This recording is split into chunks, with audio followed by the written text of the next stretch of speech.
I also have in my notes, you should fire Lars. Stop liking Lars. One of my notes is just all caps Lars with 4 exclamation points. That's a mood. Yeah. It's like, Lars!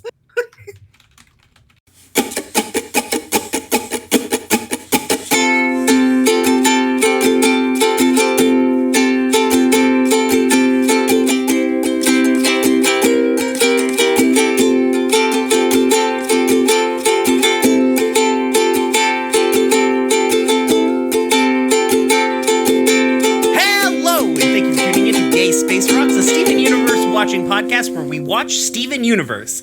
I am your host, Brian. I use he, him pronouns, and you can find me on the internet, on Twitter specifically, not just the internet in general, at RoomWarePod, and you can find the podcast on there as well, at Gay Space Pod. With me, as always, is my co-host, August. Hello, I'm August. You can find me on Twitter at Harpydora, and my pronouns are they, them. And with us this week, we're very excited, our special guest, Katy! Yay, that's me! I'm a special guest. I'm Katy. You can find me all over the internet at Katyface. It's Katyfaise. Some people have said it, they think it says Katy Faze. It does not. I use she, her pronouns, and I am very excited to be here. Yeah! Oh, yeah. Tell everybody, we know Katy, but Katy, tell everybody about Katy. Yeah, I am pretty active in the TTRPG scene online. I do the social media and communications outreach for Off the Table. That's off_the table on Twitter and Twitch. We are a very sort of diverse in the indie scene, playing games that maybe you don't get to see a lot of places. And I am also just sort of voraciously getting my grubby little hands on any games that I can get myself, because I love to play games. I love to play games with my friends, and that's really me. And I love doing stuff, just any kind of stuff I can get my hands on. And I'm really excited because I've never actually watched a single episode of Steven Universe at all. This was my first foray into it, and when I was asked to do this, I was like, "Are you sure?" Because I don't know anything about Steven Universe. Like, it's on my long list of shows that I've always wanted to watch. So I'm really excited. It's our gimmick, is that you're in the same boat as August for the most part. Also, you should listen to Katy on Cape Lorelei, where she plays my favorite disaster werewolf. Though, to be fair, everybody on that show is a disaster. That's actually really true.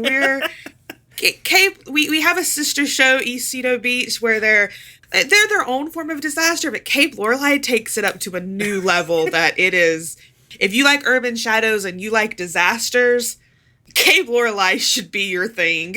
Frankly, if you've ever thought to yourself, man, I like actual plays, but I also really love CW dramas, listen to Cape Lorelei, because it's that boiled and distilled into like a perfect elixir that you can pour into your mouth.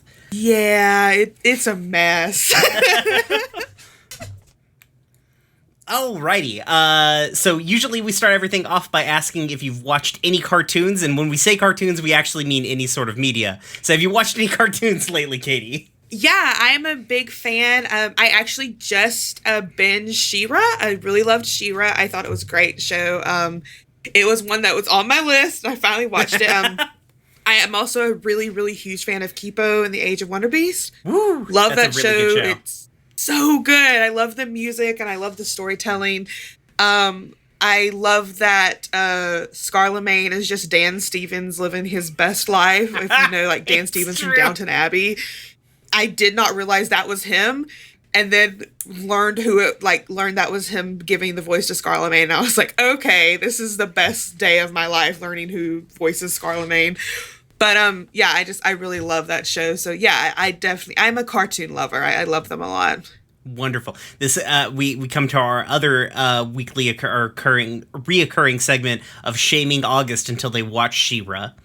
Oh, So good, August. It'll happen. Like, I've seen the first season and I liked it. It's just brain machine broke.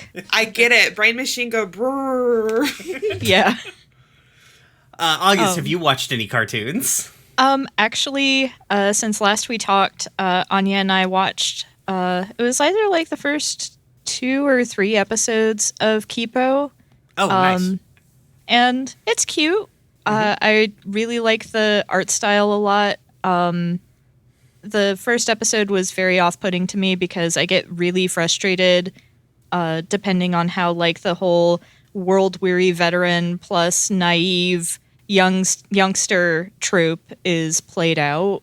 And like the way that Wolf was interacting with Kipo was just very off-putting to me. But, you know, things picked up by the end of the place where we stopped, so I will probably continue. So The soundtrack whips for that show, man. it's very good. Yeah, I have the soundtrack on my phone and listen to it regularly. Even to this day, it's so good. Honestly, I feel bad because last time we recorded, we talked about like shot composition, and I was messaging August about like how did I forget to mention Samurai Jack when I was talking about shot composition, and I also forgot to mention Kipo, which has like really interestingly shot action scenes. Yeah, Yeah. it really does. I think about the. I don't want to spoil anything for August, but I think about the Wolf episode a lot. Yeah, the like Wolf backstory episode. And then the episode where they fought the wolves. Oh, okay. Science wolves. But the science wolves. That episode is shot so good to me. Like that, the fights in that episode. I think that I totally agree with you. Like I don't want to go too into detail, but yeah. I feel like Kipo really picks up like the first. I feel like it finds its groove and its gear, like character meshing wise, like episode 4 or 5, whenever the lumber cats show up. I agree. Yeah, I completely agree with you. because that's when the show's like, yeah, we're gonna get fucking weird now. Peace. Yep. Yeah, when it gets weird is when it picks up for sure. Oh, you Okay. thought the frog gangsters were weird? Haha. Okay, that's Yeah. cool. Yeah, it was just the tension between Kipo and Wolf was very frustrating to me. So I almost noped out after the first episode, but I'm glad I didn't. Yeah, it's a good little show that really kind of does a pretty good job in that same way of like fucking with like stock character tropes. Mm-hmm. So. And I think there's a lot of underlying tension there, but I found like the tension in She-Ra to be even like a lot more off-putting. I'm glad I stuck with She-Ra because I love She-Ra to death, but like I found the tension there to be way more stronger than in Kipo. But it's a show also that you like, physically want to shake sometimes. yes, like I definitely wanted to just like take that show by the shoulders and be like, would you please just communicate with each other? But, Stupid teenagers being bad at communicating their emotions. seriously.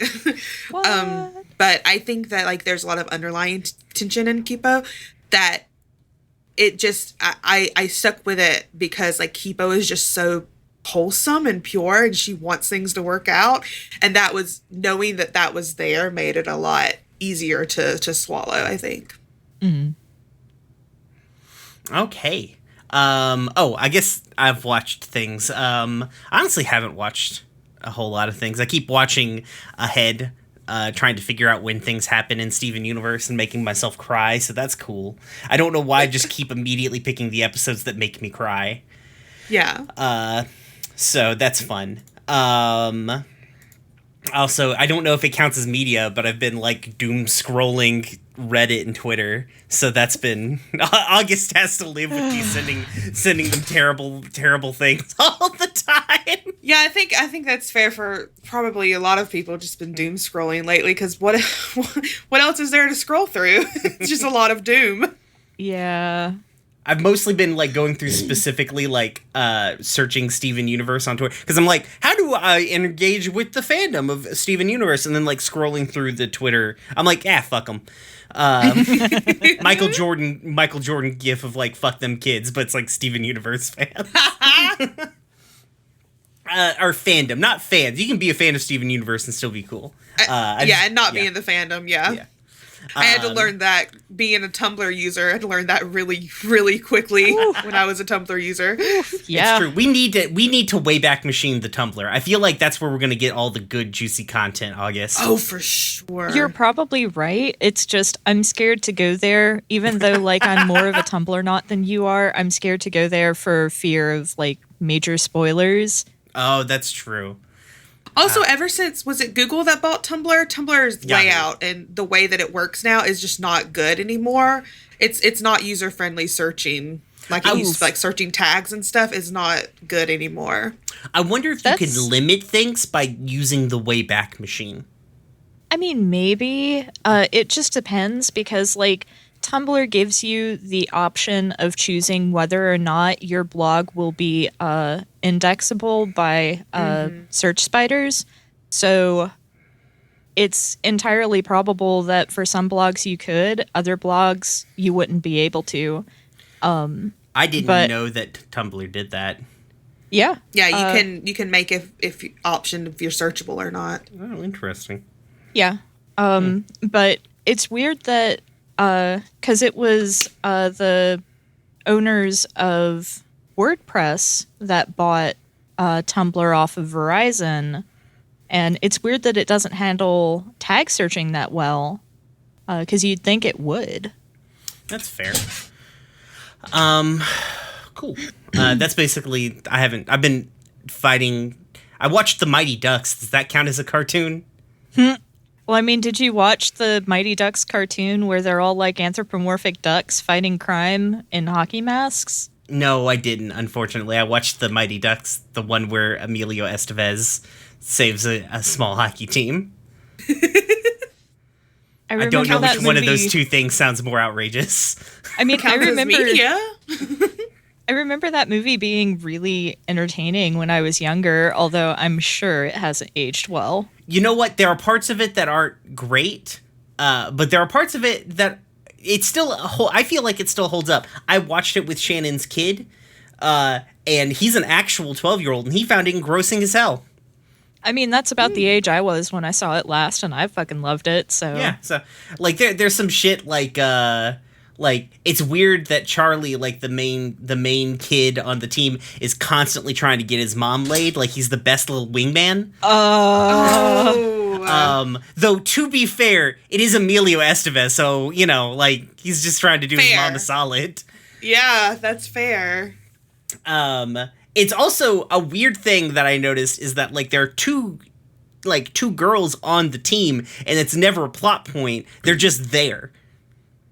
Which I guess it's an intergender, like, intramural hockey league or whatever. So, alrighty. Well, let's get down to business to defeat the Huns. While I vamp, because I forgot to pull up the wiki.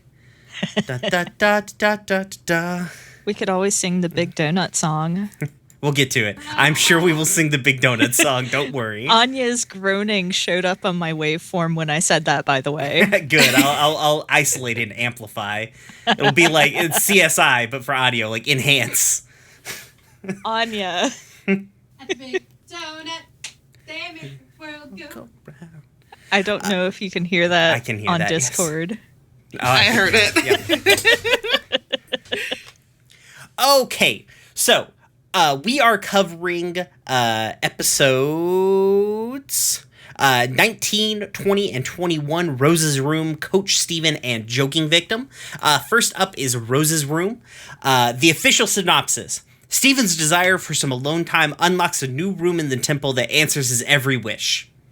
That's okay. This is an okay one. That's a legit. I would believe that person watched the episode. Yeah, obviously you don't want to give the game away, but you know it's good. Sometimes these are terrible, Katy. The synopsises are terrible. Yeah, these are like I guess the official synopsises are the ones that show up on like your channel preview on like cable or whatever. Yeah. They're just fucking garbage sometimes. All right, so the episode begins with Steven finishing off a can of creamed corn. It's the fourth can of cream corn. This is very important that he ate 4 cans of cream corn. 4 cans, yeah. Yeah. The Jims walk in from the temple door, and Steven excitedly tells them that he's eaten these 4 cans of cream corn because they've got $5 coupons for mini golf because he wants them all to go mini golfing. Unfortunately, the Jims have to go on a mission. Pearl seems pretty upset about it and trying to placate him. Steven is disappointed, but the mission's the mission. They have to go on it.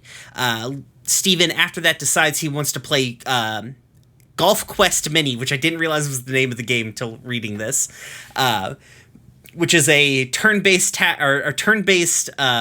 JRPG about golf that's aping the style of Final Fantasy VII.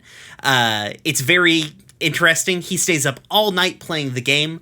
He gets to the final boss, defeats it, and then unlocks the secret ending just as the Jims arrive back.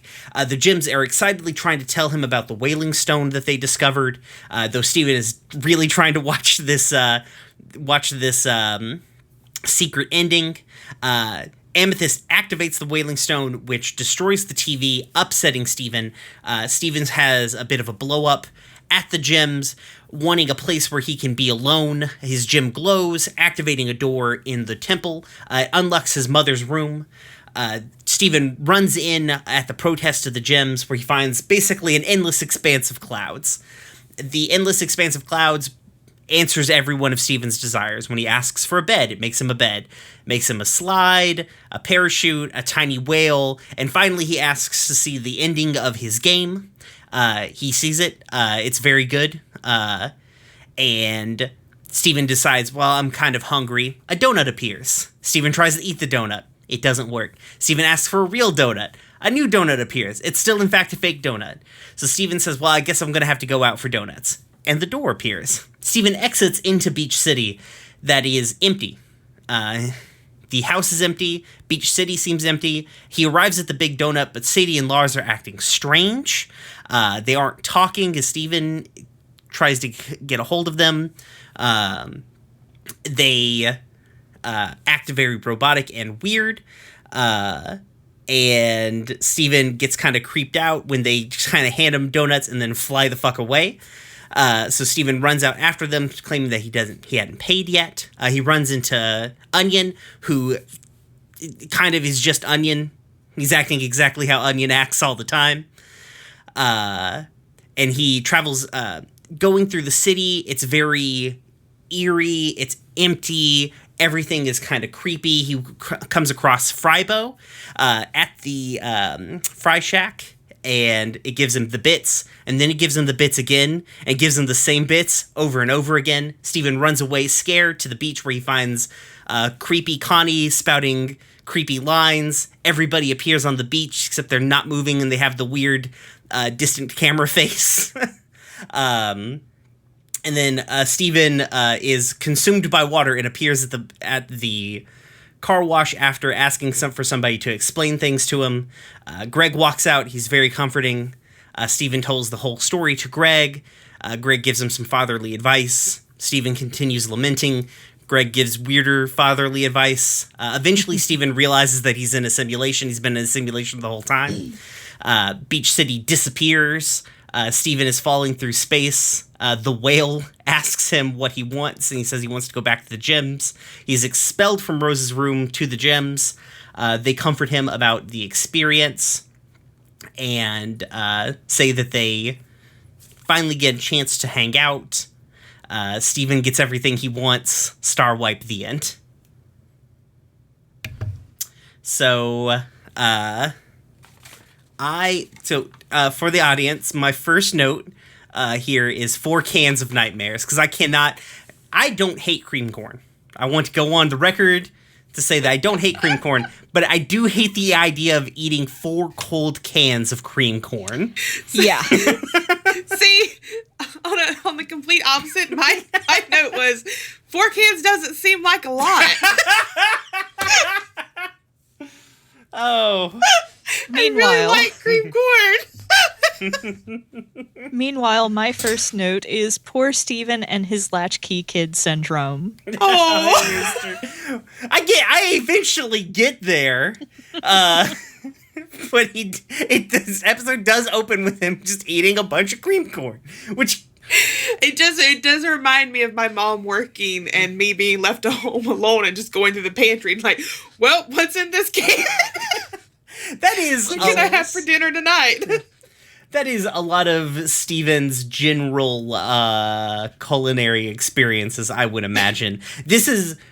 Steven would have probably eaten 4 cans of something. He just happened to eat this cream corn because it had the coupons, I feel like. Yeah. I love Garnet being like, I love the pause they put in there where Steven's like, look, guys, and they're like, uh-huh. I did really like the part about his dad's golf pants. Yes. Because yes. my first thought was that I would wear those in a split second. They were very stylish. I really loved them. I thought that they would look beautiful on Garnet because Garnet has the hips for them. And it turns out you were right. They were really nice. And I would have worn them. Yeah, I'd wear those pants. I mean, not necessarily those pants, but I'd wear those pants. Yeah, I get what you mean. Maybe not Greg's pants. Yeah, no. You know, but I'd wear pants in that style. So Steven going into the negotiation of like trying to get the gyms to stay hurts so bad. Yeah, because it's like it's so it is so very I don't know, it feels very genuine of how like a kid would be dealing with like the adults that he wants to hang out with. Yeah. Ugh. Show continues That's why to be rough sometimes. Yeah, like and I get that that's why like when he turns to just when the real world fails, like I made the note, when the real world fails, just play a video game. Like I get that because that's something you can control. You know, you can control what happens in a video game for the most part because he can't control what's happening in the real world. He can't control the adults around him. So play a video game because at least then you know, you have the cheat codes, you have the things that you can, you have all your, your inventory and your things that you can make do with when you don't have that in the real world. Mm-hmm. Steven does have a tendency to, that's a really good point, like, over the course of the series, Steven does have a tendency to, like, he lives a fairly fantastical life. He lives with 3 aliens, and they regularly fight monsters, but he still, like, is really big on, like, escapist-style media. Mm-hmm. So, it's very... so I'm pretty sure Golf Quest Mini is... Did you guys ever play Mario Golf for the Game Boy Color? No. No. So Mario Golf for the Game Boy Color. Now, you all might remember Mario Golf from the Nintendo 64, the fun party game about golf. Yeah, I remember it from that. The Game Boy Color game is made by Camelot Games, the people who make Golden Sun, so they made a golf RPG. What? Oh. Okay. And this is, I think, like, I honestly think that like, Golf Quest Mini is like a parody of Final Fantasy VII and the Game Boy Color Mario Golf, because it's straight up a fucking RPG where you, like, level stats and play a sort of, like, 16-bit, 8-bit style golf game. Like, but you're leveling stats, you're going against people, they have different abilities, it's super wild. The same was true about the Game Boy Color version of Mario Tennis. Oh, so, okay. Yeah, so there's your fun fact for this day. Well, all right. So let's talk about Steven getting mad, because I have like a couple of... I honestly just wrote down, let's talk about Steven getting mad. Because I feel like it's a wide subject to dive into. Because, like, the gyms are very, like, concerned about Steven, but, like, not paying attention to him, I feel like, when they come back. Yeah. I feel like it's a very adult type of thing to not... like, understand where this child is coming from. Like, it's a very... Clearly, the child was reaching out for attention and, like, wanting something, and I totally can put myself in Steven's place, like, even as me being an adult now, like I'm 28 years old, I'm very clearly an adult, but like I can put myself in Steven's shoes of like asking over and over for attention and then like not getting it, even though like I feel like it's like I'm screaming into a void, and then you just the people around you give you what they think you want and what they think you need, and then it's just like you've hit that straw that breaks a camel's back, and you're just like, no, I'm done, I'm angry, and this is how I lash out, Yeah. And I mean, like, this is something that's not new, where the gems not being able to give Steven the attention that he needs causes trouble. Right. This is sort of like the reoccurring, like, the gems not really, like, they care about Steven. They want the best for him, but they don't really know how to interact with him, or they're trying their best to interact with him and failing on a regular basis. And clearly they're doing, they're doing what's good to like help the world, because they're heroes, and that's important too. But then they're also like forgetting that, they have this little boy that they need to take care of too. And it's like this stuck between a rock and a hard place type of scenario. Mm-hmm. The one thing I like about this episode is they talk about Steven getting frustrated, and like Steven feels bad that he got frustrated, but like the show goes through a number of points of like reassuring Steven, like it was okay to be frustrated in this situation. It was a frustrating situation, which I think is an interesting point that kind of keeps getting brought up. Yeah. And I do. I'm sorry. Go ahead. No, go ahead. So I like that he's not shamed for his anger. Right. Yeah. Like even fake Greg is like, hey, listen, everybody needs some alone time every now and then. That's fair to want. Like you can want one thing and then want a different thing, and that's a legitimate feelings to have. Exactly. Mm-hmm. Yeah. I do like that Steven isn't like made to be the bad guy for getting mad at the gems, because even though adults, like, they're going to mess up, and it's okay if you're angry at them, and I like that he's not shamed for it's Steven's feelings aren't invalidated for, they messed up something that was important to Steven. He wanted to see that ending. Yeah, he worked hard for that. He ate a lot of corn. He ate so much corn. I do wonder if he had to stay up all night playing that game because of all the corn. Well, he did say that his bathroom, like, he's like, I went to the bathroom so many times. So, like, I mean, that was something, and I think that, like, it's very important to point out that, like, there are things that are important to you that might not be important to other people. It doesn't invalidate that it doesn't invalidate that thing just because it's not important to other people. Right.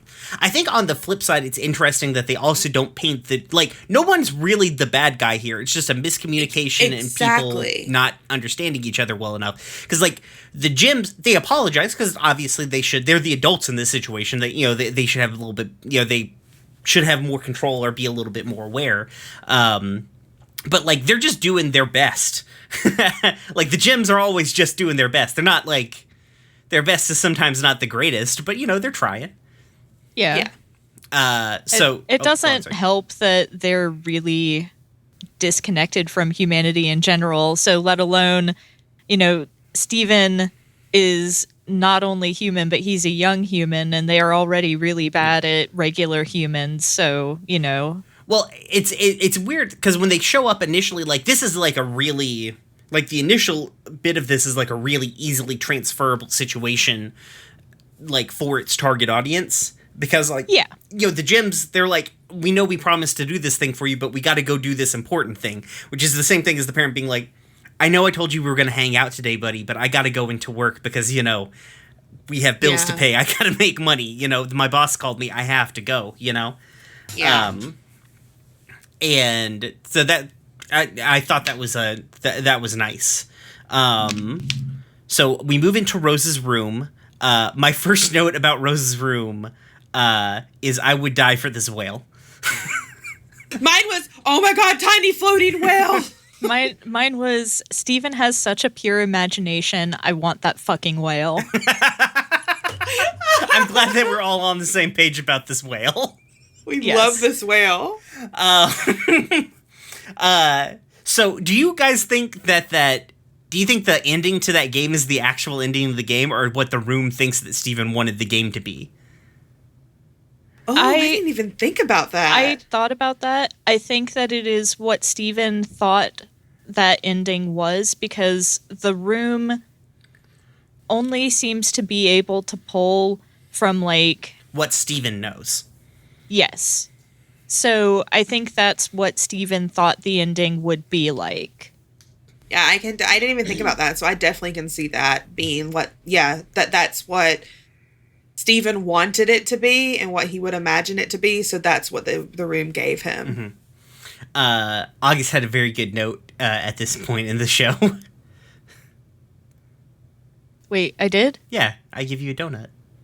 No, that's... Oh, I was talking about the point later where Greg gives him the donut, but yeah. Oh, I thought it was here where it was I give you a donut. No, it's when Greg gives him the donuts. Okay, my bad. The initial introduction of the town, like, so I wrote in big capital letters and an exclamation point art, but like the introducing the town as this like really stark contrast on a sky filled with way too many stars that are the wrong color. Yeah. Goddamn, such a like immediately like, hey, you know our very cute art style? Hey, what if we made it real scary? Yeah. Yeah, it was very off-putting. The color palette is fucking on point. It's moody and like it's still readable as Beach City, but the colors are also just all wrong. It's delightful. Right, but they're not wrong enough that it's immediately apparent that they're wrong. You're just, at this point in the show, you're used to seeing them, so it just seems off, and it's something in your back of your head being like, something's wrong here. So looking at the background, I didn't actually write this note down. I just realized it kind of halfway through the episode. All of the star colors are like white, blue, yellow, and pink, and they're all diamonds. Huh. And they're all, like, a lot of them are in, like, the Diamond Authority logo shape. So that's real fun. Interesting. I imagine it's because the room itself is some kind of weird diamond technology, or weird gem technology. Yeah. But yeah, so that was just my little bit of foreshadowing there. Yeah, just the whole thing, like, they do a good job of making it. So, Katy, at this point, we have recorded, this will be what, episode 7? I believe? Yes. How many episodes do we have? Episode 7 sounds right. Yeah. I'm definitely not going to our podcast. Yeah, it's 7. I knew that. We have not gotten a single fucking episode without at least one episode being horrifying in the episodes that we're watching. Every episode, I love every that. 3 episodes, there's some kind of horror show bullshit going on. It's always a different kind of horror show bullshit too. Like, Yeah. they're very deft at like making you feel uncomfortable while watching this children's cartoon. I wonder if it's like the Coraline effect, though, where it makes the adults intensely uncomfortable, but the kids just fucking love it. Yeah, the kids are just like, oh, this is just a regular children's show. Huh. I don't know. That's a good point. Maybe I didn't think about that. I must consult with the only tween that I know. My next note after the sky is scary as shit is fuck Frybo. One of the notes I made is one of my favorite tropes is like when you get in worlds like this is like a world where everything you ask for you receive is always a recipe for failure. That's one of my favorite tropes in shows like this is like I think of like movies like Pleasantville, things like that, you know? I love that sort of trope. So like seeing that happen in like this kid show was like my eyes were wide and I was like, oh, this is bad. This is really bad. Because, like, a world where everyone is agreeable is so creepy to me. And everyone was just, like, agreeable and had this smile on their face. And, like, Steven was so clearly freaking out. Yep. And I thought it was done so well that, like, Steven was slowly, like, breaking down and realizing that, like, things were not right. Like, I think, like, he wanted a world where everyone agreed with him and, like, was on his side and was there for him. But then he was realizing, oh, no, I don't actually want that, you know? Right. Like, obviously the room is, like, acting on some weird thing inside of his subconscious because that's kind of what this room does. And it's interesting to see it, like, latch on to, like, oh, I mean, frankly, it's really fucking sad that the room latches on to, like, oh, Steven just wants everyone to be nice to him. Yeah, for sure. Yeah, this is where I had the note about room onion because I'm not convinced that isn't the real onion. That's probably real onion. Yeah, onion can transcend all of time and space, so it's probably onion. So although, like, going back to the concept of, like, is the room just showing, just pulling stuff from Steven's brain, it's kind of telling that this is just how Steven assumes that onion would act.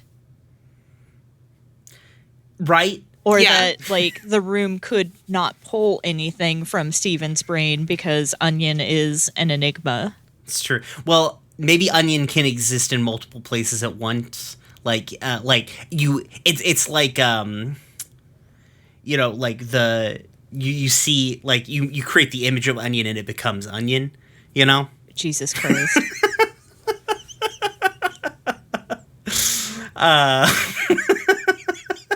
And then my next note is, I give you some fry bits. I give you some fry bits. So what, on a scale of 1 to 5 Qs, what level of fucked up is this particular episode? This is 5 Qs. This is 5 Qs. I don't think this is 5 Qs. I think it's like Qs? 3. It's 3 Qs? No. I don't know. How? I don't think the manifestation of onion would show up for anything less than 4 Qs. Okay, I don't feel like this is 5 Qs because, like, 5 Qs is supposed to be so far removed from reality that it's not even necessarily parsable, but this is still definitely something that Steven can understand pretty clearly, so... Yeah, that's fair, I guess. And if you don't know what a Qul is, look up Qul theory. You will not be disappointed. My favorite meme. It's so good. Let's see.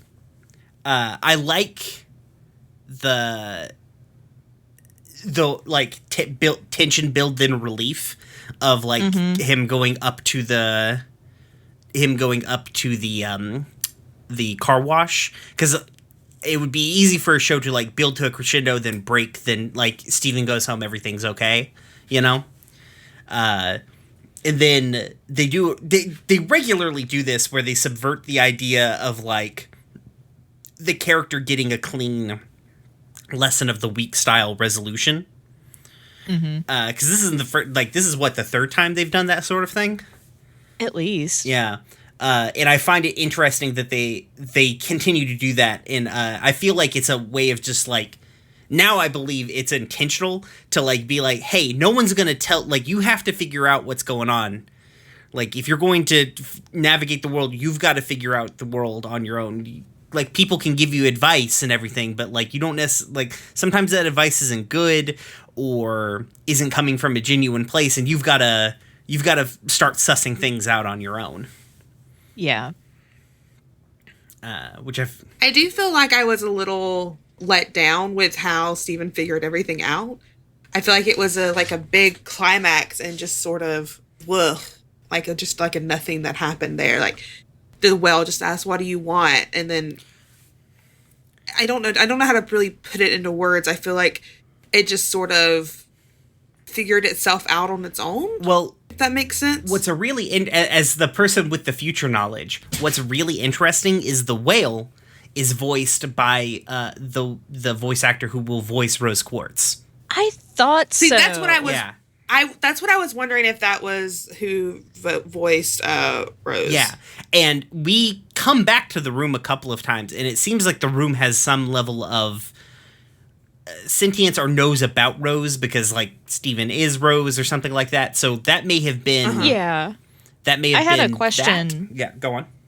I had a question about that because I'm kind of wondering if the reason why Greg was so fleshed out was because of Rose and because of like how Rose loved him or was close to him.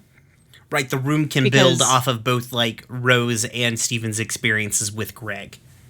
Yeah. Yeah. That's maybe because like the room has reacted a couple of times to Steven and his relationship to Rose, or will react to Steven and his relationship to Rose and everything.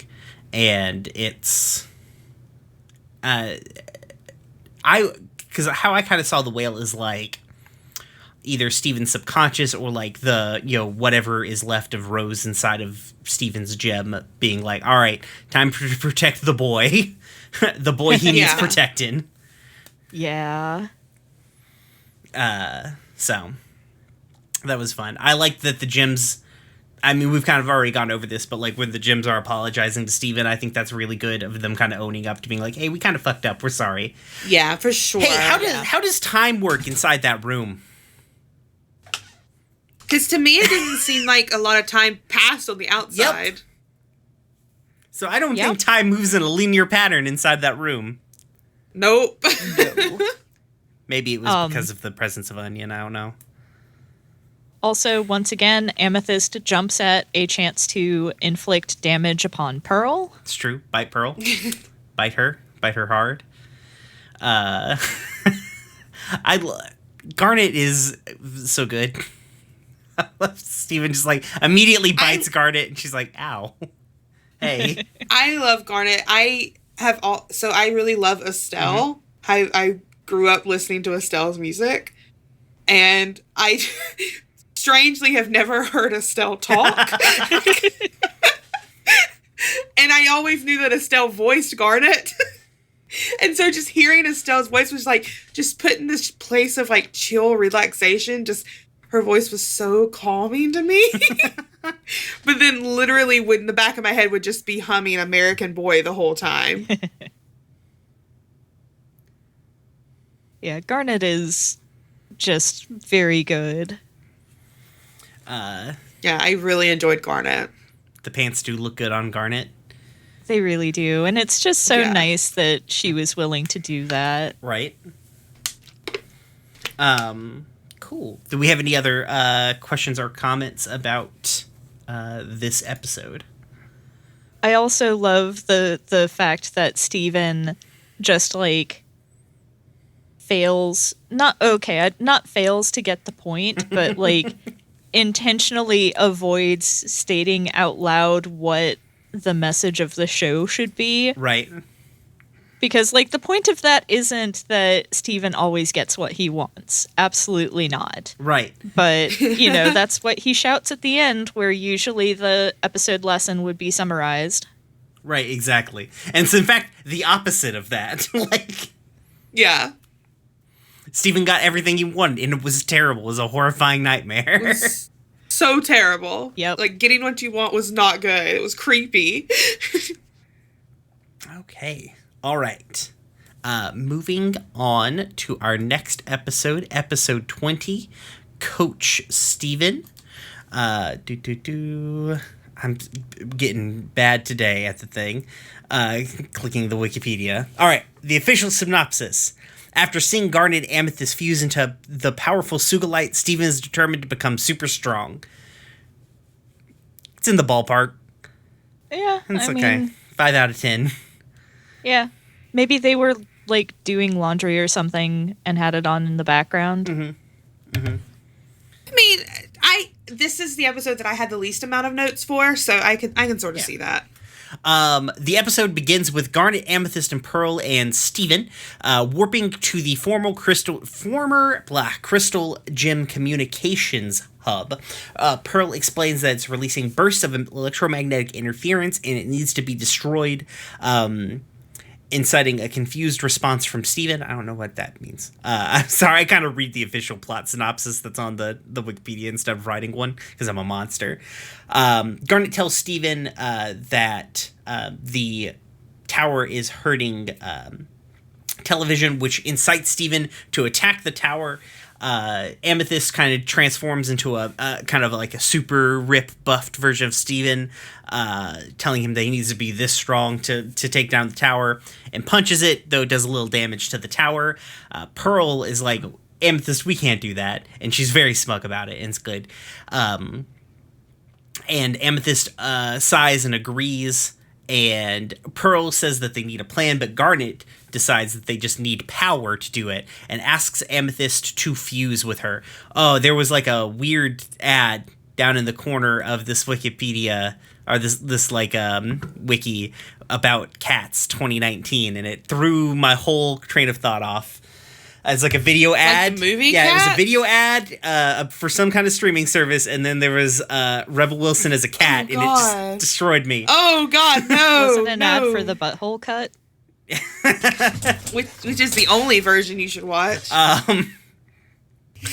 Garnet asks Amethyst to fuse with her. Amethyst is very excited. Pearl is against this idea, stating that their personalities become somewhat unstable when they're together.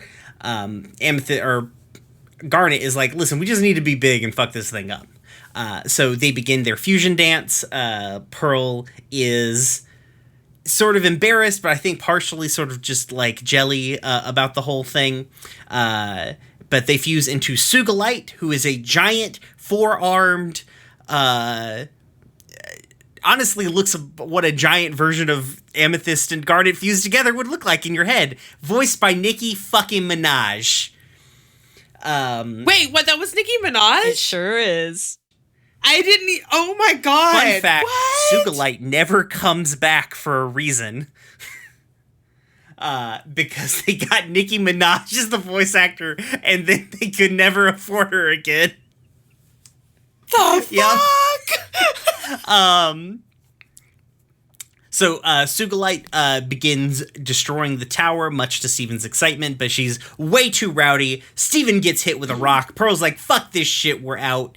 But as they warp out, the warp pad is destroyed. Steven shows up to the Big Donut, I assume the next day, with a bandage over his head. He is looking cool as ever. He shows off his battle scar to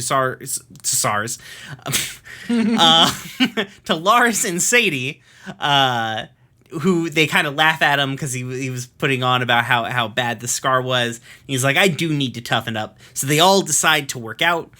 Greg builds Steven a gym because he's got nothing better to do, I guess. It's probably true. And they all begin working out. Pearl is kind of put off by this, asking Steven, like, you know, we can be strong in like a real way, or we can be strong in different ways. And Steven's like, I want to be strong in the real way, which kind of hurts Pearl's feelings. She gets a little pouty about it. She goes inside, begins singing a song about it because this is Steven Universe, and that's what happens. The song transitions into Steven being a cheerleader for everybody working out. Everyone has a really good workout, but at the end, Lars is like, hey, are you going to work out? And Steven's like, oh no, I forgot to work out. And then he puts 4 tires on himself and starts running around, because that's a workout, I guess. 4-wheel drive. I mean, I've seen CrossFit. That's what you do basically in CrossFit, I imagine. Why was Ben Affleck flipping that tire if that's not what he was going to do with it? Yeah. Exactly. The next day, Lars and Sadie and Greg all show up to begin working out, but Steven is far too sore to get outside. Pearl is worried because she tried to find Amethyst and Garnet, who are not back yet, and she could not warp there. All of a sudden, a wild Sugalite appears.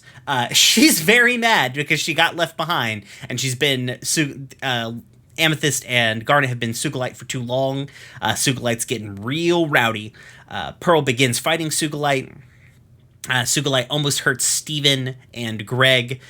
Pearl is getting her ass handed to her by this giant fusion when Steven finally grabs the megaphone, gives Pearl a pep talk, giving Pearl the confidence to fight smarter, not harder, against Sugilite, luring her into a trap where Sugilite basically hits herself with her own giant club, defusing her back into Garnet and Amethyst, who are very sore from the ordeal. Everybody is very confused about what's happened. Pearl is very pumped, and it's everybody survives. Quadruple star wipe the end. So at the tower thing, knowing all the future knowledge I know, I feel like that this is foreshadowing something coming, like some bigger threat is coming. I feel like this is in conjunction with like other things that we've seen throughout the series so far, of like weird temples activating, or like the red eye showing up in the second episode. Like this is more adding to the like homeworld is approaching, something is happening sort of thing. I didn't get that the first time I watched this episode. I probably was like, holy shit, Nicki Minaj is here, and then forgot all about the tower bit. I mean, that's a mood. Yeah, so. I was just really into the gym combining and the dancing and Pearl covering Steven's eyes. It's just so funny to me. I don't know why. I just thought it was so funny. But I was just really into the cool grooving for the gym to combine. I loved that part. To come back to this, because like I have this note later, I'm going to go off about it, but fuck, the music slaps in this series. It's so fucking good. It was so good. I'm gonna get to it in a second, but I wanted to ask Amethyst. Yeah. Oh, go on. Sorry. No, go for it. No, what were you gonna say? I just thought it was really interesting the way that Amethyst reacted to the prospect of fusing with Garnet versus the prospect of fusing with Pearl, and like very telling of just how she holds Garnet in esteem. Versus the way that she's always so standoffish with Pearl, right, in general. That's fair. I wanted to ask you why you think like Steven wants to be all big and strong when like Amethyst turns into like big Steven. It seems interesting. Like we've never seen before like Steven being like, I could be so big and strong, even when he was like a wrestler. You know what I mean? Even when he was a professional beach hunk. Yeah, he was never big and strong. I don't know. That wasn't anything that particularly stood out to me when I was watching it, just because, like, I guess in thinking about it now, I almost wonder if it isn't just because Amethyst did it. Right. He finds Amethyst's antics interesting, and, like, he's just kind of going along with the rib. Well, and she's also like a big sister type figure to him. So just like her being like, oh, you gotta be buff. And then he's like, oh, maybe I do gotta be buff. It's true. I stan smug Pearl. Yeah, I really enjoyed Pearl in this episode, which, I mean, I'm going off of, these are the only 3 episodes I've ever watched of this show. And Pearl wasn't even in the 3rd one. So I really liked Pearl in this episode. I've heard just from like fandom osmosis, like mixed things about Pearl. But I really enjoyed like Pearl's whole like little mini arc in this episode, like her singing and her feelings being hurt and wanting the best for Steven and stuff. And I really enjoyed like her sort of trying to like protect him from this bad influence type of thing, you know. I really enjoyed that part of her. True. Pearl continues to be the most mom of his moms. Yes. Yeah. The thing that is an interesting point. I'm going to go on a small tangent about fandoms. I've been holding it in all day. But like the people being upset about the way Pearl acts is that Pearl is like a very hot mess of a character. She makes a lot of fucking mistakes.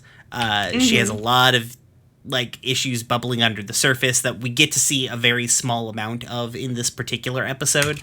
And I like the fandom really doesn't like her because she is not she's not like a cool character in the same way like Garnet is or Amethyst is by comparison to the other two crystal gems. Like Pearl is kind of annoying and overbearing and a bit of shithead on a regular basis. But I personally like Pearl's like probably my favorite crystal gem because she has the most growth, the biggest arc, the most like she has the biggest hole to climb out of when it comes to stuff. And I like watching this, and it's a slow burn. She doesn't get to a good healthy place until like Steven Universe Future, which is technically the 6th season of this show. So like it takes a while for Pearl to get there. But I like slow burns. What can I say? So fight me, the internet, I guess. I think that's really realistic too, like growing and showing change and growth and things like that. Like that's a very realistic character arc. Yeah, I mean that's the thing I have liked, especially going back and seeing it built into this first season where things are kind of just gestating, like seeing them already playing the seeds of like we're gonna tell stories about characters who are fucking up on a regular basis and trying to deal with like fucking up and all their issues and trying to do the best they can while still having a whole lot of things going on their own sort of internality. So yeah, and like it's nice to get to see such a messy bitch. Like but Pearl's the messiest bitch. But she's not painted as being a bad person because she fucks up. Like, I don't know. I empathize with Pearl a lot because I'm also a neurotic person with self-esteem issues who can be very pedantic a lot of the time and also could not take Sugilite in a fight at first blush. So, you know, there's a lot going on there. We're practically the same character. Listen, I could also not physically take Nicki Minaj in a fight. Yeah. Who can? Come on. That's true. Yeah. So, Katie, you brought up a good point about like all the dancing, and I find it hilarious that Pearl covers Steven's eyes during the like Garnet Amethyst fusion dance. Garnet at some point does fuse with Pearl.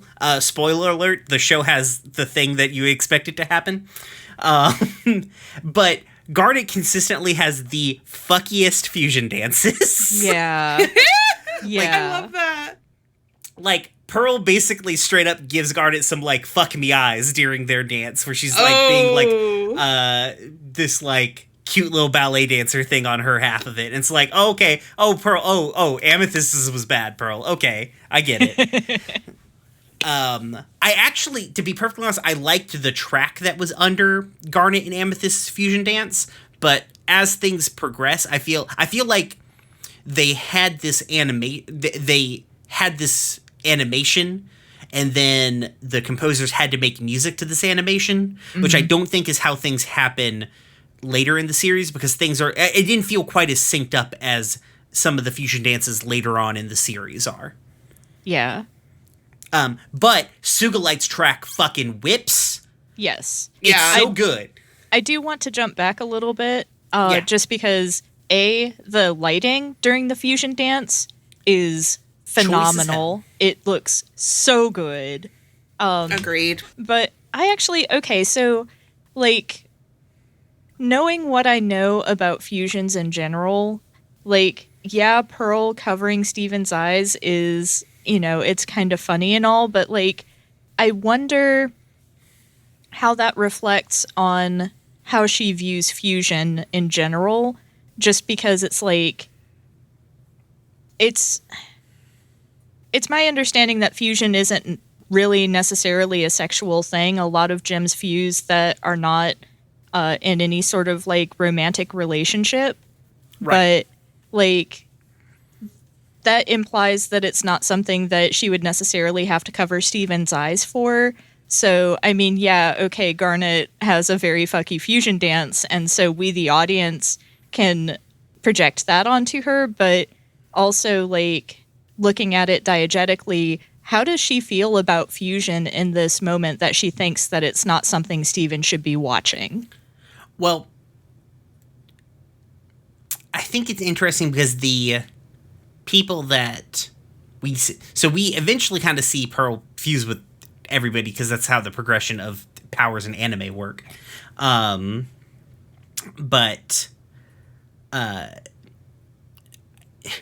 Pearl, I'm trying to figure out how to explain things without spoiling later things. Give me just one moment. Like, Pearl, I think, sees it as a much more intimate act. Not necessarily, like, intimate in, like a sexual sense, but, like, much more of, like, this intimate act. Because the first person she ever fuses with is Rose. When they're, like... her fusing with Garnet is the beginning of an entire 5-episode arc about the ramifications of that relationship. So it gets interesting, to say the least, when it comes to Pearl's relationship to fusion. Now, obviously, I think she has, like, it's kind of in different situations. She probably throws some of that to the side. Like, when they had to save Steven, they became Opal. Obviously, that was more of, like, just an instinctual do the thing. We're going to see Alexandrite, which is, like, Garnet, Amethyst, and Pearl all fused together a little bit later in this season. Ooh. Yeah, it's great. It is... Our first introduction to Alexandrite is for just the best reason. So, look forward to fusion cuisine. Oh, boy. So I think that is... Pearl has, like, a more, like, intimate understanding of fusion than probably Amethyst does. Also, from what it seems like, it's fun to fuse with Garnet, because Garnet is an interesting personality to have in the mix, since it's, like, throwing you and Garnet's consciousness and Ruby and Sapphire's consciousness all into the mix, you know? Mm-hmm. So, oh, I guess spoiler, Katy. That's fine. I feel like you've existed on the internet, and this show came out in 2014. You know that Garnet's a fusion. Everybody knows that Garnet's a fusion. She's 2 lesbians in a trench coat. Yeah. So yeah, that's where I think Pearl is coming from in that moment. Okay. Also, it's a funny joke. Yeah, I mean, I'm not saying it isn't a funny joke, but, like, I'm here to take funny jokes and make them unfunny by trying to analyze them from a Watsonian perspective. That's fair. We're the unfunniest podcast. We'll destroy your comedy.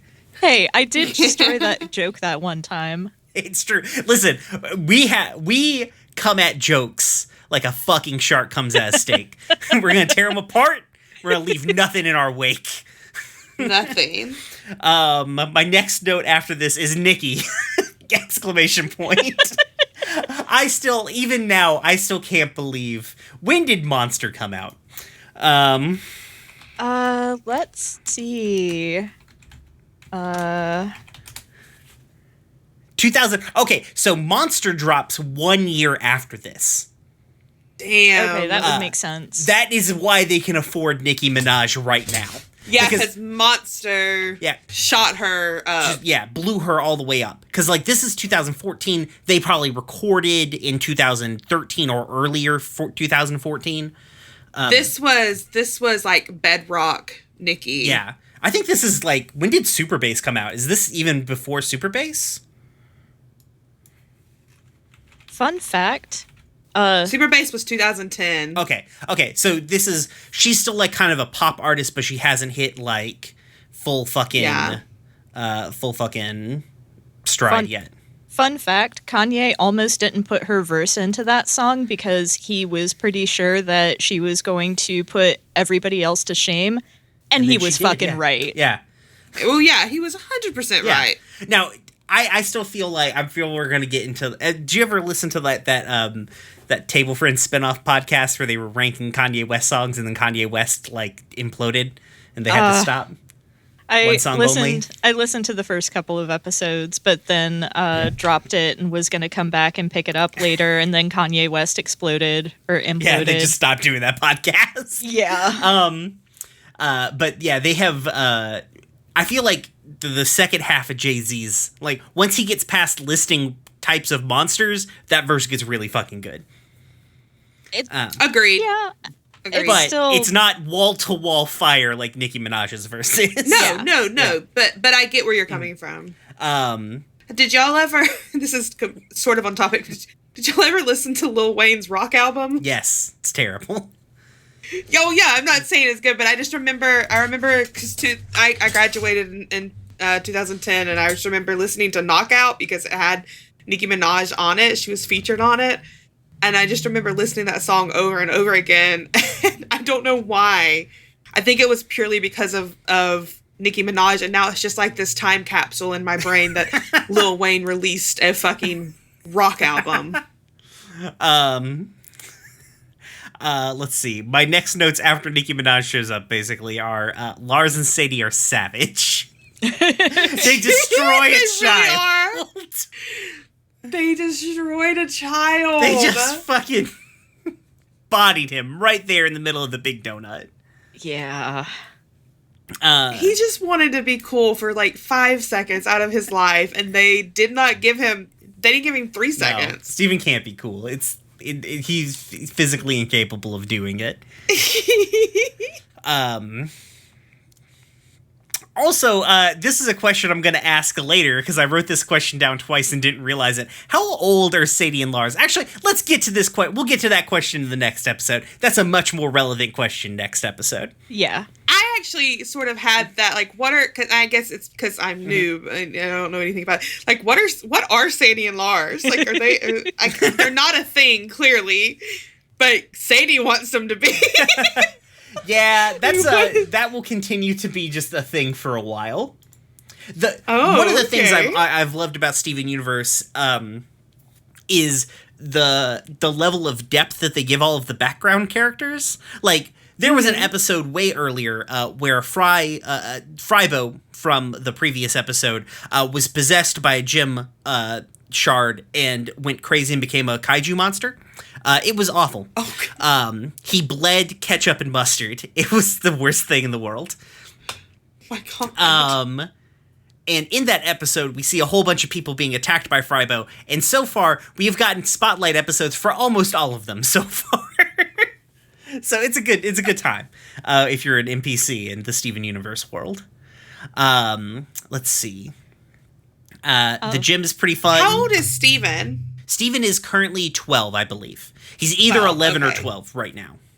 So I would imagine that Lars and Sadie are like older teenagers. Yeah, they've got it. They're definitely not in their 20s because they both live with their parents.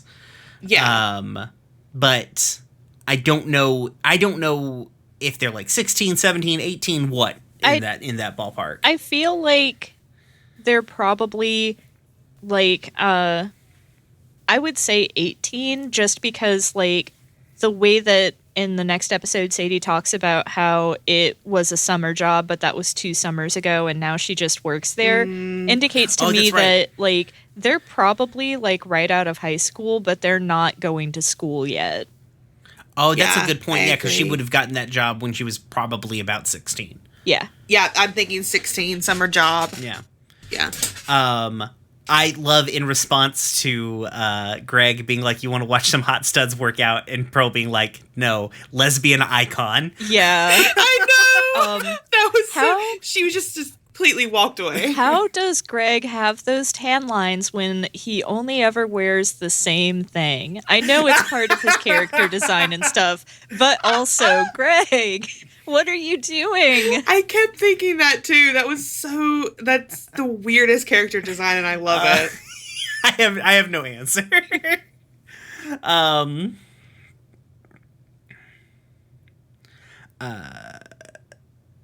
My next note is, oh no, Steven, you hurt Pearl's feelings. It's true. I think my next note is ooh singing, because that song slapped. I loved it. It's so good. That was my next note. I loved that song. I love the juxtaposition of Pearl talking about like being strong while doing like this like practiced almost automatic way of going through and cleaning up the house, the way like she folds the shirt and everything like that. Like the juxtaposition there is very good. Steven is a good motivator. I love how it transitions too from Pearl to Steven. It becomes like this 80s rock ballad. Like yeah. Music in this show slaps. Yeah. Steven is a really good motivator too. I really, it did give me chuckles that Lars is like, well, what are you gonna work out? But like, I really appreciated how it showed that Steven's real strength was in, and I guess that is the point of the whole episode, is showing that Steven's real strength is in, you know, motivating people. But I'd like that was such the big, you know, point of the song, that like he was getting all these people to work out, and like he was so good at that, and I loved that it was focused on that in that song. Yeah. Yeah. All of these out of shape nerds are a fucking mood, because I have been trying to like do exercise while in quarantine, and oh god, I want to die every time. During the song August, and I guess, and also Katie, sorry, I'm just used to talking to August. It's fine. During the song, what do you like? I'm a little confused about what Steven's motivations are here, because it seems like Steven is at odds with Pearl, but by the end of the episode, I don't know if he's realizing it because he's seeing what Sugilite is. He's come to the realization about Pearl, or if this is how he felt every time, and he was inspired by Pearl to inspire everybody else. I don't quite. I wanted to get other opinions on that. I think. See that? Sorry, go. Go No, ahead, I'm you sorry. go ahead. You're the guest. I get where you're coming from, Brian, because like I feel like if he was at odds with Pearl, then he would be working out himself, because that would be the whole point of, you know, him wanting to be strong like Sugilite. But I can also see where like he would be, the way that it played out, at least to me, is that he was taking Pearl's advice to heart and being strong in another way, which was him motivating the people who are working out. So I also am sort of where you are. I don't know what the motivation really was. I don't know. Steven has historically not been particularly self-aware. So, and I mean, not in a mean way or anything, just like he has a very good understanding of how other people feel around him for the most part, but he doesn't always have a good understanding of what he's doing or why he's doing it. And so I think he may not even really know what's going on here, but the fact that he does act like, oh shit, I meant to work out too, and then goes and runs laps with 4 tires around his body. Like, I think he, at the very least in that moment, thinks that he's trying to do it to be a big buff Cheeto Puff. Right.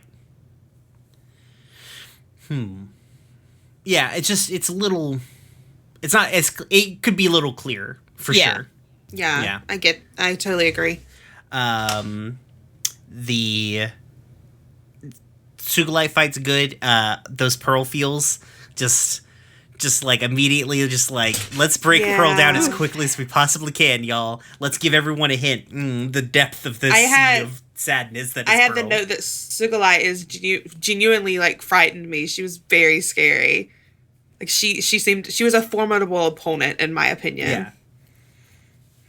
I think it was a good... Oh, go on, sorry. No, you go ahead. Yeah, I think it was just a good... It sort of reinforced the idea of, like, Pearl's just trying to, like, head-on fight Sugilite, when that's not really what she does all that good. Mm-hmm. So... Yeah, she's a dex character, not a strength character.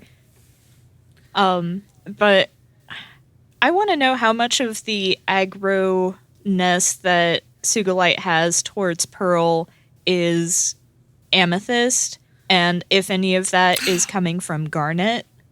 Ooh. That's a good thought.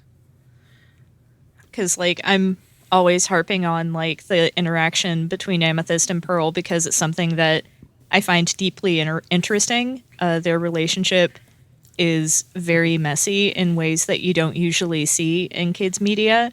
So, Yeah, I noticed that in Rose's room, like when Amethyst was on the wailing bell or whatever it was, like Pearl really like harping on Amethyst to leave it alone and things like that. I noticed they had a very antagonistic relationship. And I didn't know if that's something that is through the whole series or not. Oh, yes. It is. Very much so. It has been a very consistent thing, and will be a consistent thing through most of this season. I think it's interesting because now that you've said that, I'm thinking about other fusions that I've seen with Garnet, like just Garnet and somebody else, right? And it seems like Garnet amplifies the personality of the person that she is fused with. Mm-hmm. Because like Sugalite is very just like that kind of like aggro, impulsive characteristics of Amethyst just dialed up to a trillion. The fusion between her and Pearl is like this very haughty, a little like more smug than like Pearl when she's really feeling herself, levels of smug, like kind of vibe, and then like when she fuses with Steven near the very end of the series, it's like John Cena. oh my god. Yeah. So it seems like Garnet seemingly acts as like an amplifier for the person that she's fused with. So That's interesting. I don't know if that was intentional. It just kind of seems to be what happens. So yeah. Any other comments about this particular episode? I just still can't believe that was Nicki Minaj because I had no idea. Yeah, it becomes a running joke amongst the fandom and also the show anytime they talk about Sugalite. At one point, there's an episode later where they're on this like sort of pseudo game show thing, and the fusion between Garnet and Pearl is like hosting said game show, and they're talking about other fusions, and they play like a sound clip from this episode, and like the character's like, do we have to pay royalties for that? No, we're good. All right, great. That's funny. I assume they got connections with her through Estelle. Oh yeah, I would imagine. So that, because like the fusions have a tendency to be voiced by like not stunt casting, but like bigger names. Because like the previous fusion we saw, Opal, was voiced by Amy Mann. Ooh. Fucking Ted Leo eventually shows up as a fusion voice. Oh man. The redheaded lady from The Orange is the New Black, she shows up as a fusion voice at one point. So a surprising number of the members of the cast of Orange is the New Black show up on this show. So yeah. Steven Universe is to Orange is the New Black as Gargoyles is to Star Trek The Next Generation. It's not quite that expansive. It's not quite that expansive. Because I'm pretty sure the entire cast of Star Trek The Next Generation was on goddamn Gargoyles. Near. Okay. Alrighty. Let's, if we don't have anything else, let's go ahead and get moved on to our next episode. Episode 21, Joking Victim. The official synopsis. When Lars pawns off his work on Sadie, Steven helps out by working a shift at the Big Donut. You know what? These have all not been bad. I feel like we're not... They haven't been bad enough that we can dunk on them this episode. Yeah. They've been pretty succinct. Yeah. To the point. Episode starts with Steven sitting on a bench when Amethyst approaches him, very suspiciously asking him if he wants to try some of her fries. He very enthusiastically does and eats some, only to discover that they've been laced with fire salt. Despite, or desperate for something to drink, Steven rushes to the big donut, where he causes a huge mess as he sticks his head under the soda fountain. Lars comes out, admonishing Steven about the big mess that he's made, where he slips and falls. He complains about his back to Sadie, really kind of hamming it up so he can go home early. But Sadie realizes, like, oh no, I can't do this all by myself. When Steven comes in with a load of napkins, throws it on the mess, is like, hey, I can stay here and help. Sadie deputizes Steven as the new Lars, takes him back to the employee break room, and makes him watch a training video where Mr. Smiley, in his former career of a singer and actor, sings the Big Donut training video thing in very much like the style of like the early 90s, 80s training videos like you would see specifically at Wendy's. I feel like Wendy's is the thing that they're playing on here the most. The day goes pretty good. Sadie sort of explains a bit of her backstory about how she's been at the Big Donut for 2 summers with Lars. The day goes really well with Steven helping her. And Sadie, why can't I say anyone's name right at all? Sadie jokes about firing Lars and hiring Steven. Steven's like, hey, we should fucking do that. And Sadie's like, listen, no, I like Lars is good. Lars is fine. They go over to Lars's house to bring him some donuts to make him feel better, where they discover that Lars is on the trampoline with the cool kids. And Sadie is very hurt by this. She feels very betrayed. She explains to Steven that, like, she wishes Lars has burned her so many times, she wishes he could burn him back. Steven enthusiastically replies, I know how to burn people. Which wasn't creepy at all in that moment to me. Not at all. No. He runs off and meets Sadie the next day at work, where he produces the fire salt. Sadie's like, listen, he hurt me bad, but I don't want to prank him and make him, like, hurt him. Then Lars wanders in being a total fucking shithead, as he is wont to do. And Sadie's like, you know what? Fuck him. Pours all of the fire salt on the donut. She feeds the donut to Lars, where he immediately starts breathing fire. He runs out. Sadie panics, telling Steven this isn't what she wanted. They chase Lars through town. Lars figures out that Steven was the one who kind of brought it up. He goes to attack Steven. When Sadie stops him, she tells him that basically, like, hey, I've seen you be a good person. Why are you being such a shithead all the fucking time? Or why are you, like, so bad to me, basically?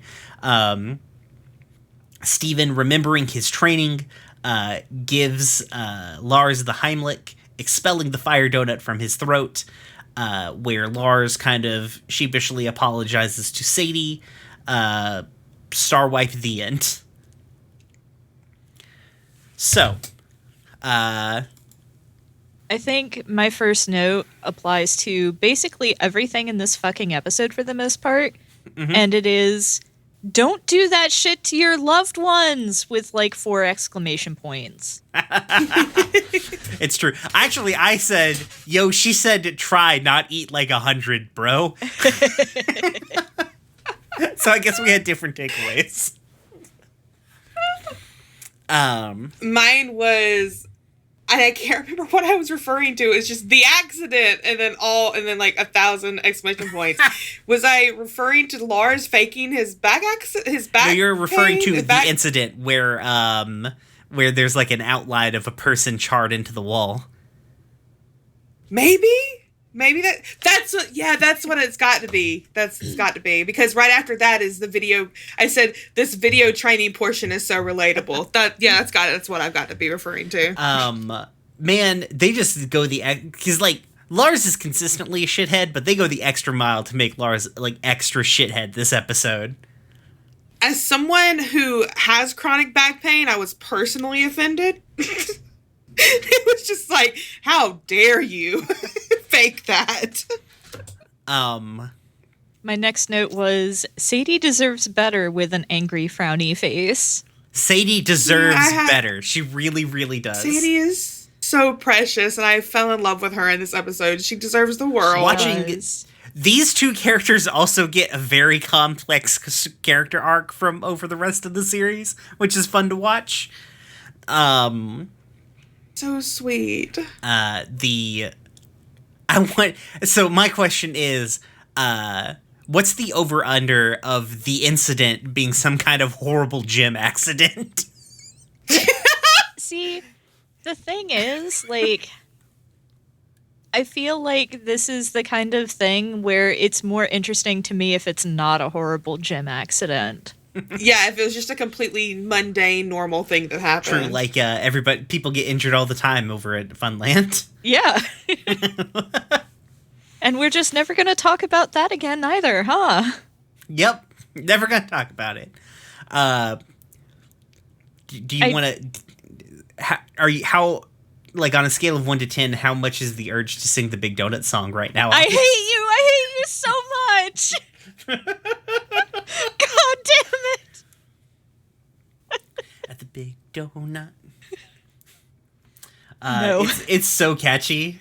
I think it's really cute how Steven has seen so much magic bullshit, and the back room to the Big Donut, which is his favorite quasi supermarket-esque place, is the most magical thing he's seen. Like, that is just so adorable. I loved that too. I loved how he was just so, when Sadie made him watch the video, like she was, nodding off and completely bored, but he loved every moment of it. It reminded me of like me working at Old Navy and Dollar General and watching training videos and just him eating it up and her hating every moment of it. He loved it. He does not have an ironic bone in his body. No. Like, he just plain enjoyed that. He's not like ironically thinking it's funny because, oh, ho, ho, ho, look at how funny Mr. Smiley looks or anything like that. He's just like, man, this is great. I love this song and it's so informative. and then him insulting Mr. Smiley, not meaning to, but him insulting Mr. Smiley was so fucking precious. So good. That is like straight up like your kid says something to your boss vibes. Yeah. Like, yeah. You used to be a singer slash or actor slash R&B singer. Used to. It's so good. Listen, Mr. Smiley owns a lot of property in Beach City. He's doing not bad. Yeah, he looked great. Mr. Smiley owns Funland and the Funland Arcade. He's a small businessman just trying his best.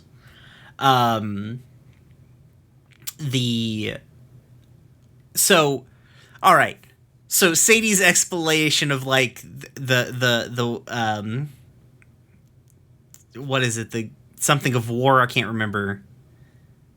War of Oh yeah, the game that she waited for Lars. I can't remember the name of it either. So they fucked, right? Like Okay. So Anya said the same thing to me, and I am you know who I am as a person, and so you should understand when I say this. I don't think they did. I don't think it was about that. Like, it feels... Brian, you know who I am as a person, and I agree with August. Oh, no. I don't think they did. It feels like...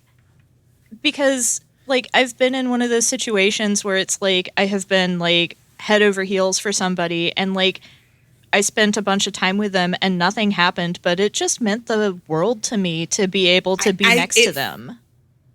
It feels so wholesome and just pure, like innocent. I don't think anything happened. I think Sadie was just head over heels and just wanted to hold Lars's hand, basically. Yeah, that's probably true, to be perfectly honest, because that informs some other stuff that happens later in this season. Is that when the tropical beach vacation episode happens? Island Adventure, yeah. Actually, that's really close, August. Oh God, we're moving through this series so quickly. I'm usually 100% down to say, oh, they fucked. Yeah, but yeah, I don't think they did. That's fair. The Steven Universe has a great way of animating things to make it the most gut-wrenching fucking thing that's you've ever seen committed to celluloid.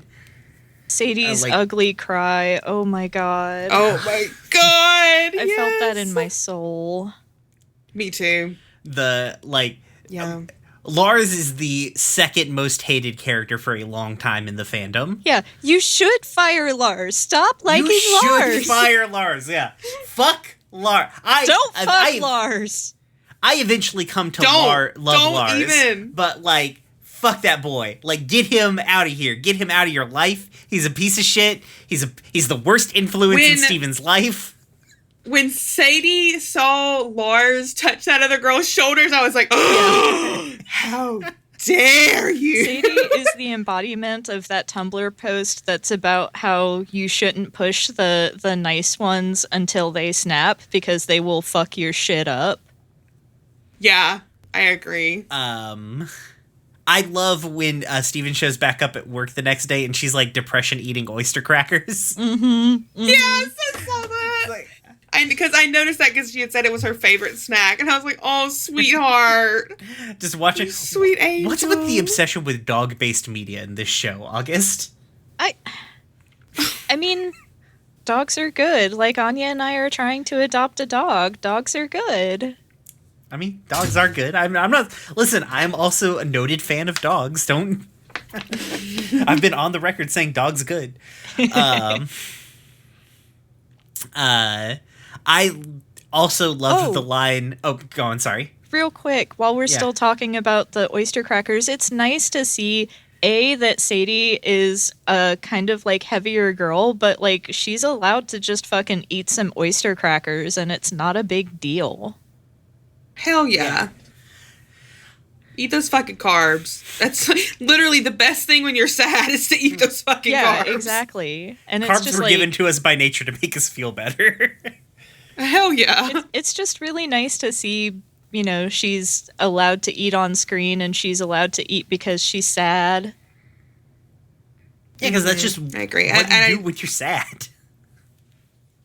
I like that she is like a shorter, heavier girl, that she's plumper. The line where she's like, when she's talking about you can't just hurt people who have hurt you, like what does that make you? And Steven's like, a hero, and I'm like, oh shit, that's so fucked. Oh, I know. Yeah. Oh my god. That was that when that cut. I was like, oh, okay. Which is really interesting because they're going to challenge Steven on that idea for basically the next 5 seasons of the show. Mm-hmm. And it's really, really, that's a nice little interesting moment. I love that Amethyst is there. She lives for this drama that's happening. She only vaguely knows who these two people are, but she is more than willing to like sit back and watch this Jerry Springer bullshit happen She on the sees boulevard. a fight and she's just like, hell yeah, I'm here for this. What's happening to Donut Guy? I love that she does not know his name, but she does know he works at the Big Donut. I like the line. I can't remember I think it was Sadie who was yelling at, like, you were hanging out with other girls, and Steven was just like, and other boys. And it was the funniest thing to me. He does not understand in the least what's going on here. Lars's reaction, though, is just like, is Steven onto something? Yeah. It was very good. Lars and Sadie is bi for bi. Lars really has like this, like, if you remember from Lars and the Cool Kids, he's very into Buck. Yeah. Buck is the coolest. So I don't know. In some ways, Lars reads as like a really confused, like shitty trans guy. In a lot of ways, to me, because like it is real interesting that you bring that up because like Lars' trans is like the headcanon of a vast majority of the fandom. I mean, I can see why, because like there is a particular brand of like young trans man who tends to go over the top on like the toxic masculinity because they're trying so hard to be read as their appropriate gender. They want to try to be as masculine as they can because, you know, this may be the opportunity that they have to feel like themselves as men. And so it's just like some of his behavior really feels that way to me. I could see that for sure. And I could see the fandom latching onto that. That those are honestly a lot of the same points that are noted. I think it's in season 2 when Steven does the body swap with Lars. There's not necessarily evidence, but things that kind of like help prop up that, because it's never confirmed by anybody. Not, it's also never denied. Like the Rebecca Sugar. The thing I very much appreciate about Rebecca Sugar is that she doesn't really do a whole lot of like retroactively talking about shit about the show. She's like, it happened. Make up your own mind about it. Yeah, I don't care. I like people that I like people that don't retroactively like, oh yeah, we're gonna say that this is this, because just like stick by what you did. Yeah. You know? I mean, she's know. clarified stuff before, but it's not. There's a difference though between like we could not get this representation on screen, even though we were trying. Yeah, of course. And like Dumbledore is gay, LOL. Yeah. Yeah, I completely. I mean, agree, I don't think that the narrative was necessarily unintentional, considering who is on the Crooniverse and like Rebecca Sugar's own sort of reckoning with their gender as the show went along, you know. And I've never seen any notes about it, and like no one's officially talked about it. I think it probably wasn't necessarily intentional. It's just there because it's in the zeitgeist of all of the people who are writing the show. So, yeah. You know what hit me when you talked about the zeitgeist? Lars kind of reads like Dave Strider to me in similar respects, because Dave Strider is also a shitty person, and this is for like the two people who listen to us who also read Homestuck. But I'm just putting that out into the universe. Dave Strider and Lars are similar characters. Every time you do this, August, I have to edit out the sounds of you getting out your Homestuck tinfoil hat. And it's so mean to me. Thank you. I'm glad I figured out the edit title for this episode.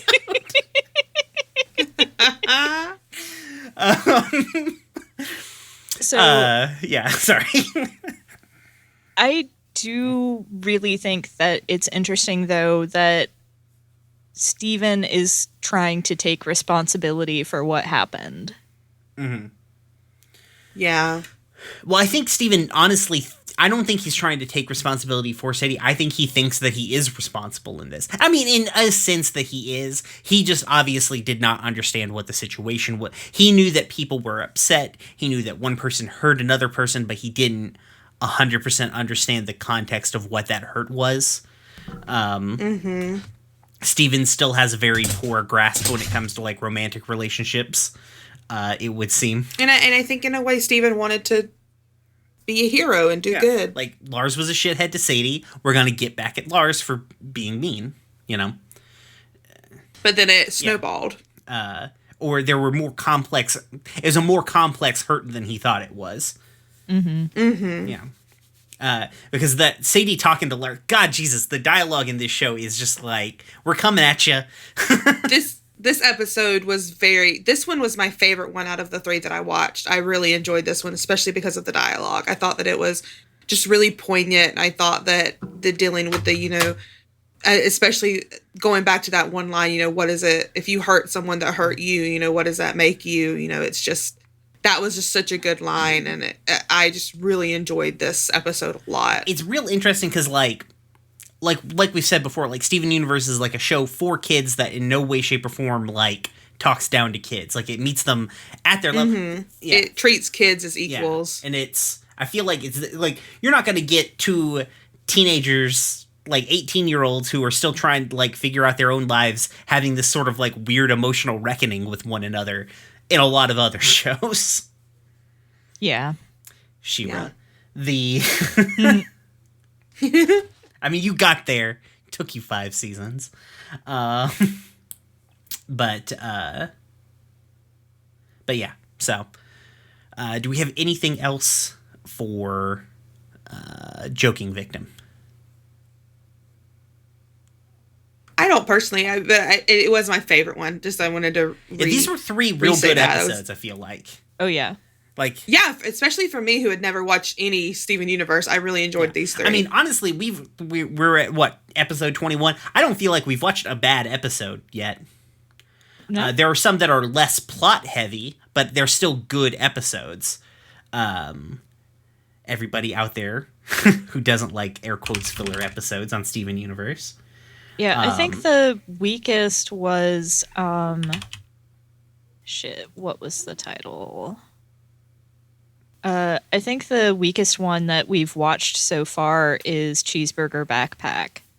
Yeah, which is weird because it's like the most sort of like, it would be what you would quantify as like a, an A-plot episode. Mm-hmm. Though I feel like I still kind of feel like Cheeseburger Backpack was one of the first episodes written. Mm-hmm.